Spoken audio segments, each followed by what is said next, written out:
Last week, Mark Zuckerberg put a freeze on all AI hiring at Meta, just weeks after spending billions of dollars poaching top talent from competitors like OpenAI. Meanwhile, in a story few could have foreseen, everybody in Silicon Valley seems to be talking about an AI bubble, in part because it was recently revealed that 95% of AI-driven projects fail.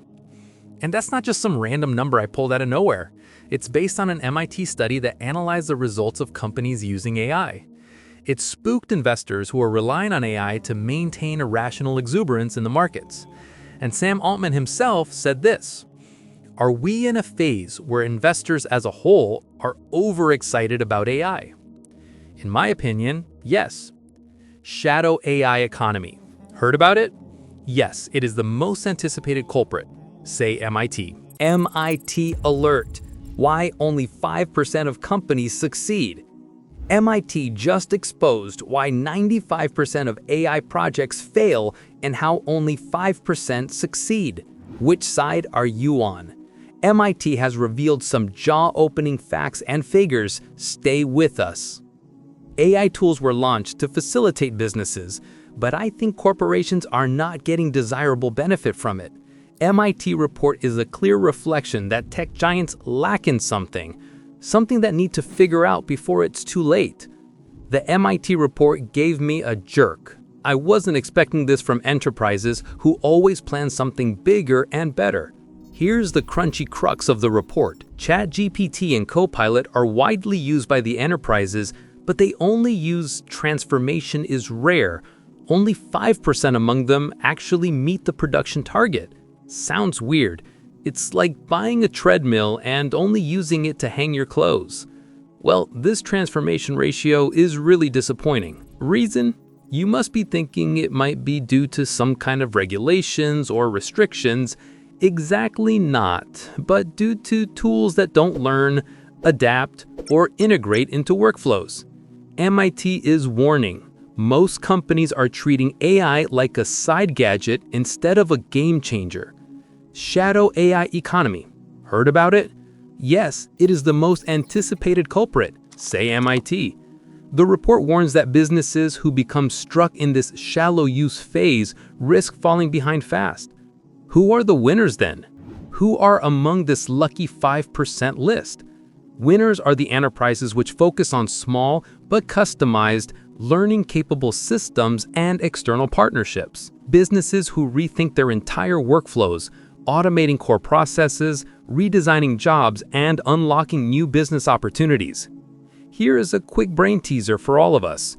Are we just scratching the surface of AI, or are we ready to dive deeper and actually reshape the way we work?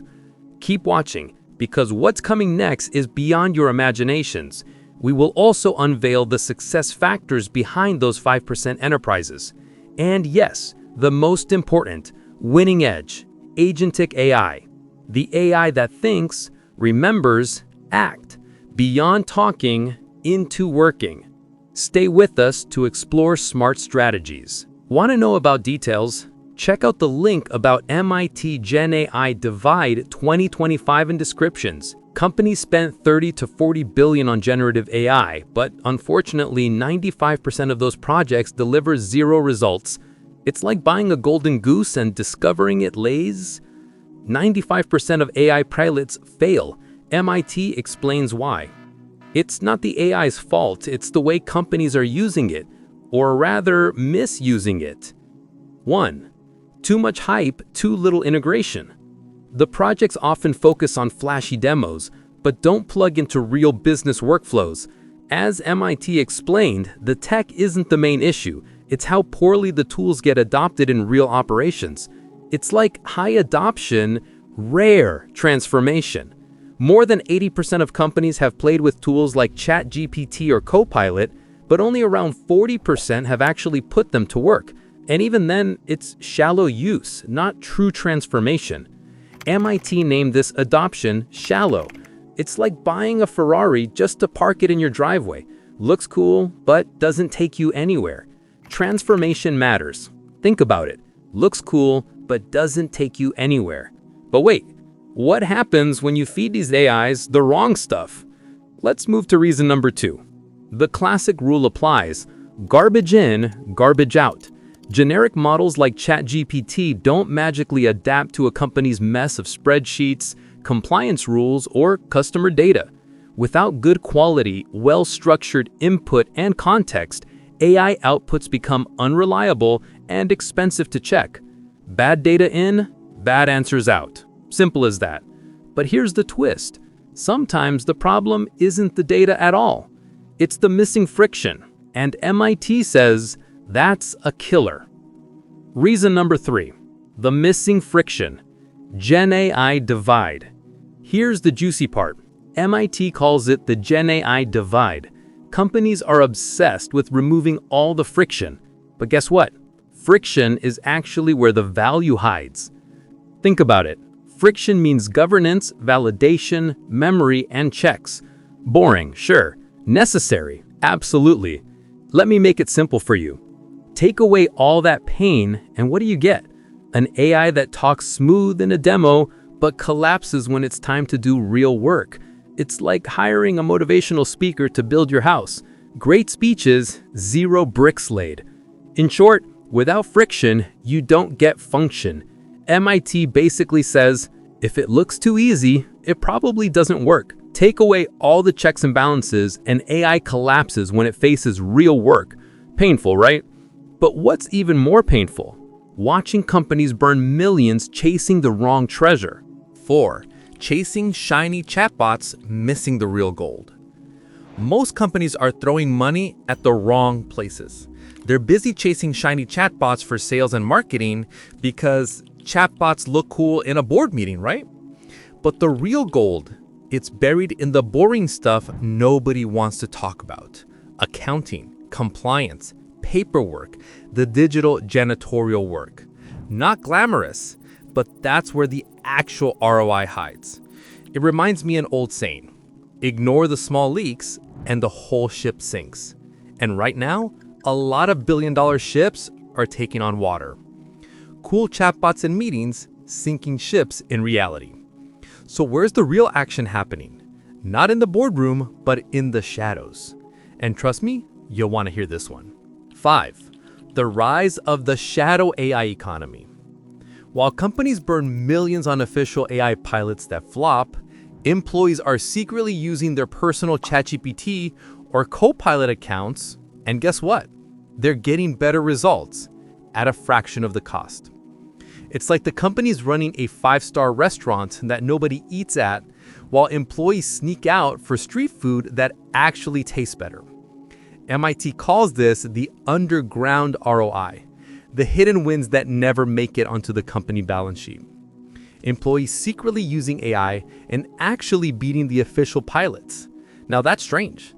If 95% are failing, who's in the winning 5%? Stick around because this part might just change the way you look at AI forever. Keep watching because up next, we'll explore how you can think like the winning 5%. Who actually wins in the AI game? MIT says the winners aren't the ones building massive one-size-fits-all AI platforms. Nope, the winners are the ones keeping it small, smart, and strategic. 1. They focus on customized systems. Winners don't waste time pretending AI will solve every problem. Instead, they train it out their own workflows, their own data. The secret sauce? Learning systems. MIT hints this is where agentic AI comes in, the next level of AI. It doesn't just answer, it remembers, learns, and acts. Imagine an AI recalls last week's meeting notes, drafts the follow-up email, schedules the call, and even pings you when it's time to join.